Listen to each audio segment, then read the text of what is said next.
मुझे ये लगता है कि इस इलेक्शन में तमाम पॉलिटिकल पार्टीज़ को आउट क्लास कर देगी। उसकी दो तीन वजूहत हैं। नंबर एक वजह यह है कि उनका जो सेहत कार्ड, तालीम कार्ड वाला जो फ़ायदा है गरीब आवाम तक पहुंचा। अभी तो हम पॉलिटिकल स्टालवर्स की बात कर रहे थे ना, आवाम की तो हमने बात नहीं की वो क्या सोच रहे हैं। तो मैं ये समझता हूँ अवाम आज भी पीटीआई के साथ कनेक्टेड हैं इन दो वजूहत। और इसके अलावा तीसरी सबसे बड़ी वजह यह है कि जो उनके लीडरशिप के साथ किया जा रहा है वो भी नज़र आ रहा है। और उसका नतीजा आपने देखा कि केपीके एक वाहिद सूबा है जहां प्री पोल रिगिंग के जो मामलात थे उसके बावजूद उन्होंने जलसे भी किए, रैलीज भी निकाली, तकारीर भी की और एक्टिविटीज़ भी करते रहे। और तालीम कार्ड है, उसकी वजह से अवाम जिस तरह मुस्तफ़ीद हुए हैं, मुझे नहीं लगता कि वो पीटीआई का वोट को दूसरी पॉलिटिकल पार्टी इस तरह तोड़ सकेंगे। और दूसरी इंपॉर्टेंट चीज़, एक चीज़ हमें याद रखनी चाहिए कि पीटीआई दो दफ़ा उधर से क्यों जीती है। क्योंकि उससे पहले अगर हम देखें एएनपी, उससे पहले पीपल्स पार्टी, उससे पहले मुस्लिम लीग नून, उनकी गवर्नेंस इतनी मतलब अवाम तक उससे मुस्तफ़ीद नहीं हुए, उनकी गवर्नेंस इतनी गंदी थी जिसकी वजह से पीटीआई को उन्होंने बार बार मुंतखब किया। ये एक सबसे बड़ी वजह थी। और चौथी इंपॉर्टेंट चीज़ आप ये देखें कि केपीके एक वाहिद सूबा है जहां पीटीआई ने अपनी कैंपेन की है, उनके लीडरशिप खुलकर आकर तकारीर की हैं, डोर टू डोर गए हैं डिस्पाइट के जो मामलात उनके साथ किए गए।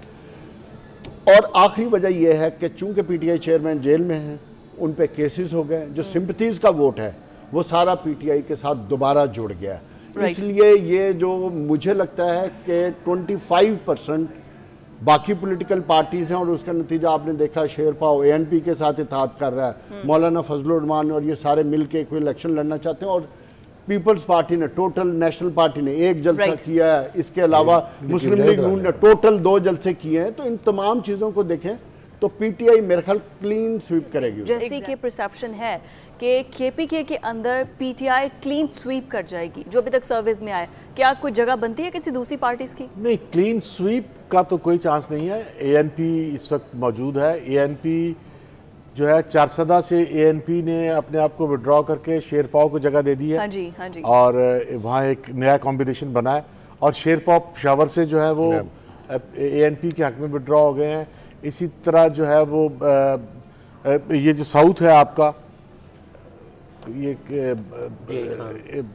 डीआई खान और टांक और ये जो इलाके हैं, यहाँ पर जेयूआई है। लेकिन जेयूआई ने जो मौलाना फजलुर रहमान ने जो पशीन पे जाके इलेक्शन लड़ने का फैसला किया है, उससे मुझे ऐसा, मैंने अखज़ किया, मेरे पास कोई ग्राउंड रियलिटी वो एविडेंस नहीं है, इसमें अखज़ किया है कि मियाँ मौलाना फजलुर रहमान डीआई खान में कंफर्टेबल नहीं है और उन्हें वहाँ डाउट है कि वहाँ पर जो है वो अमीन गंडापुर है और दूसरी तरफ कुंडी है और वो इलेक्शन हार सकते हैं। और मर्दान में ठीक है, एएनपी का अमीर हैदर जीत जाएंगे, लेकिन बाकी उस वहाँ पर अब पीटीआई को नज़रअंदाज करना मेरा नहीं ख्याल कि बनता है।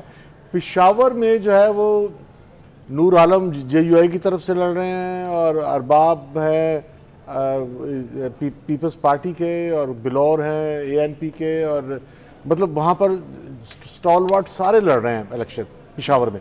तो पेशावर में जो है वो मेरा ख्याल ये है कि वो एक एक सीट सब लेंगे और एएनपी भी पीटीआई भी सीट जो है उसकी भी वो भी लेगी वो। इसी तरह से सवाबी है, मालाकंड और ये जो एरिया यहाँ पर फजलुर रहमान हिट करेंगे। और लेकिन ये बाजोड़ में बन्नू बाजोड़ और इस यहाँ पर जमात इस्लामी जो है वो 1-2 सीटें ले जाएगी। लेकिन जेयूआई भी जो है बन्नू में भी है और बाजोड़ में और बालाकंड में तगड़ी है। अनिल साहब ने तो सारी सीट्स डिवाइड कर दी हैं सब पार्टीज में। थोड़ी सी इसकी वजाहत जो है वो ज़रूरी है। पहली बात तो यह है कि मौलाना फजलुर रहमान साहब डीआई खान से जिस तरह से हराए गए थे, वो कहानी अभी तक लोगों के ज़हन में मैंने नहीं हराया था, मैंने भी हराया था, मैं आपको थोड़ी कह रहा हूँ। तो इसलिए कि वो उनका ये एलिगेशन है कि जी हमारा मैंडेट चुराया गया है। मैं नहीं समझता कि मौलाना अपने घर की सीट से अली अमीन गंडापुर से हार जाएंगे, ये मैं मानने के लिए अभी तैयार नहीं हूँ। लेकिन मेरे मानने से कुछ नहीं होता है। दूसरी बात यह है कि पशीन में इसलिए उनकी जस्टिफिकेशन है कि जेयूआई बलूचिस्तान में भी थोड़ी स्ट्रॉन्ग है, Strong है, हमेशा हाँ। से उसकी वहाँ कॉन्स्टिट्यूंसी रही है। दूसरी बात, तीसरी बात यह है कि बहुत सारे जो मेजर कॉन्टेस्ट हैं वो पेशावर से हटके भी हो रहे हैं। मिसाल के तौर पे मानसरा। एक छोटा सा एडिशन मैंने करना जी, है प्लीज।